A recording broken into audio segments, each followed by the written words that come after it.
ایک صحابی ہیں ایمان لانے کے بعد وہ کہتے ہیں یا رسول اللہ صلی اللہ علیہ وسلم، دو واقعات ایسے ہیں جو زمانے جہالت میں ہم کرتے تھے، ایک واقعہ یاد کرتا ہوں تو رونا آتا ہے اور ایک واقعہ یاد کرتا ہوں تو ہنسی آتی ہے۔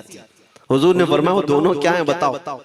انہوں نے کہا پہلا واقعہ تو یہ ہے جس کو یاد کر کے روتا ہوں کہ جوانی میں جب ہمارے گھر بیٹی پیدا ہوتی تھی تو ہم اس کو گردن مروڑ کر دفن کر دیتے تھے۔ آج مجھے یہ بات یاد آتی ہے تو رونا آتا ہے کہ ہم نے ایسے کئی بچیوں کو دفن کر دیا۔ عرب والے داماد بنانا نہیں چاہتے تھے اور بیٹیوں کو پہلے ہی مار دیتے تھے۔ یہ وہ صحابی کہتے ہیں اب یاد آتی ہے بات تو رونا آتا ہے۔